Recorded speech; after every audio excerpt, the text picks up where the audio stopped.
सलोनी का मायका और ससुराल एक ही शहर में था।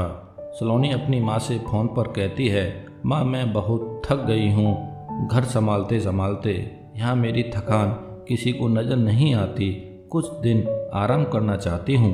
सोच रही हूँ कुछ दिनों के लिए आपके पास आ जाऊँ और अपने बच्चों को भी साथ ले आऊँगी। वे वहीं से स्कूल चले जाएंगे। दूसरी तरफ से सलोनी की माँ कमला कहती है, हाँ बेटा बिल्कुल, जब तेरी इच्छा हो आ जाना, आखिर ये तेरा भी तो घर है। ठीक है माँ, तो मैं कल ही आ जाऊँगी। सलोनी खुश होकर बोलती है, हाँ बेटा कल आ जाओ, मैं तुम्हारा इंतज़ार करूँगी। अभी मैं फ़ोन रखती हूँ, मुझे मंदिर जाना है। कमला जी ने फ़ोन रख दिया और सीधे किचन में गई।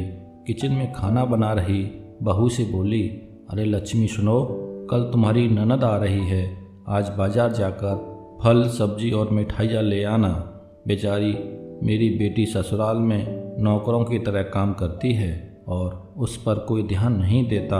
यहाँ आएगी, कुछ दिन रहेगी तो उसका मन और तबीयत दोनों अच्छे हो जाएंगे। सास के मुंह से ऐसी बात सुनकर लक्ष्मी का चेहरा उतर जाता है। वह मन ही मन सोचने लगी, काश आपको मेरी भी थकावट नज़र आती। मैं भी दिन रात झाड़ू पोंछा, खाना बनाना, मार्केट जाना और हर वह काम करती हूँ जिससे हमारे परिवार वालों को कोई दिक्कत ना हो। काश आप मुझ पर भी ध्यान दे पाती। आपकी बेटी तो जब मन में आता है तब यहाँ आ जाती है, लेकिन मैं साल में एक ही बार अपनी माँ के पास जाती हूँ, तब भी आपको प्रॉब्लम होती है। मैं भी इंसान हूँ, मेरा भी मन है, मुझे भी लगता है अपनी माँ के पास जाकर थोड़ा आराम करूं, सुख दुख की दो चार बातें करूं, अपना मन हल्का करूं। भगवान अब तुम ही कुछ करो ताकि मेरी सास की आंखें खुलें और उसे मेरी थकावट भी नज़र आए। शाम तक भगवान ने जैसे लक्ष्मी की सुल्ली हो और उसकी ननद का फ़ोन आया। ननद ने अपनी माँ से कहा कि उसकी सास ने उसे मायके आने के लिए मना कर दिया है, इसलिए इस बार वो नहीं आ सकती। कमला जी बोली, ऐसे कैसे मना कर दिया? पहले तो कभी वह तुम्हें आने के लिए नहीं रोकती थी, इस बार भला क्या हो गया? लाओ मेरी बात कराओ, उनको मैं समझाती हूँ। सलोनी ने फ़ोन अपनी सास को दे दिया। कमला जी ने कहा, नमस्कार समदन जी, आपसे कुछ कहना था। समदन जी ने कहा, कहिए। दरअसल कल त्यौहार है, इसलिए सलोनी अपने मायके आना चाहती है, मगर आप उसे भेज दें तो अच्छा रहेगा। सलोनी की सास ने कहा, देखिए समदन जी, आपकी बेटी मायके जाने की बात के लिए हमने उसे कभी नहीं रोका है। इस बात से हमें कोई परेशानी भी नहीं है। कुछ दिनों पहले मैं अपने रिश्तेदार की शादी में गई थी। वहाँ आपकी बहू लक्ष्मी की माताजी से मिलने का मौका मिला था। उनसे गपशप करने के दौरान उनकी बातों से पता चला कि लक्ष्मी को साल में एक ही बार अपने मायके जाने को मिलता है और वह भी बहुत कम समय के लिए। मुझे लगता है आपको पहले लक्ष्मी को उसके मायके भेज देना चाहिए और वह जब मायके होकर आ जाएगी तो मैं सलोनी को आपके पास भेज दूंगी। एक बहुत ज़रूरी बात जो मुझे लगता है आपको समझ लेनी चाहिए कि आपको अपनी बहू को भी बेटी की तरह या बेटी से भी ज़्यादा प्यार देना चाहिए। उसे भी मायके जाने की इच्छा होती होगी। हो सकता है सलोनी के वहाँ आने से उसकी आओ भगत करने के लिए आप उसे उसके मायके नहीं भेजती होंगी, या फिर वह आपसे कुछ कहने से अभी डरती हो। अगर आप उसको घर में ही कैद रखेंगी तो एक दिन ऐसा आएगा जब वह आपके खिलाफ बोलने लगेगी, फिर वह आपकी सुनेगी भी नहीं और जब चाहे तब अपने मायके जाएगी। ऐसी परिस्थिति आए, इससे अच्छा है कि आप ही कुछ अपने में बदलाव ले आएं, जिससे आपका रिश्ता और रिश्ते की मिठास खराब ना हो।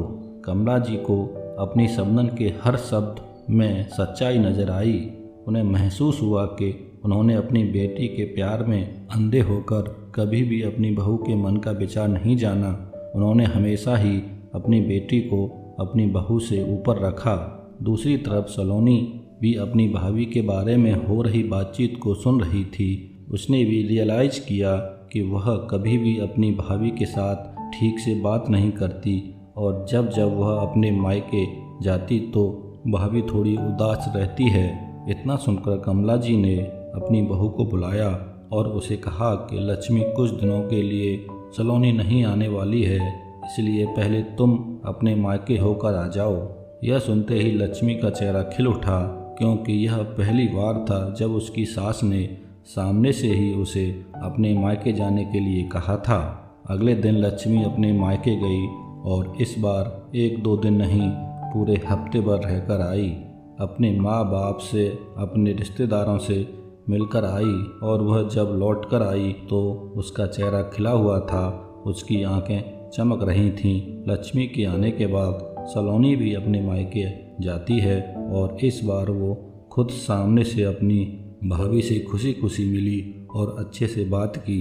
सलोनी ने अपनी माँ से बात करके उन्हें भी अच्छे से समझने में मदद की कि वह कहीं ना कहीं लक्ष्मी के साथ कुछ गलत व्यवहार कर रहे थे। दूसरी तरफ लक्ष्मी अपने ससुराल वालों के बदले रवैये से बहुत खुश होती है। अब वह खुशी खुशी सबका ध्यान रखती है और हर काम प्यार से करती है। वह ध्यान रखती है कि कोई भी ऐसी बात या काम ना करे जिससे घर में तनाव का माहौल पैदा हो। अब कमला जी अपनी बहू को खुद ही समय समय पर मायके भेज दिया करती थी। दोस्तों, एक छोटे से बदलाव ने सास बहू, भाभी ननद के बीच की कड़वाहट को दूर कर दिया और रिश्तों को और भी ज़्यादा मीठा और मजबूत कर दिया है। इसलिए हमें बहू को अपने बेटी के समान ही समझना चाहिए। दोस्तों, यह पारिवारिक कहानी आपको कैसी लगी, हमें कमेंट में अपनी राय ज़रूर दीजिएगा। धन्यवाद।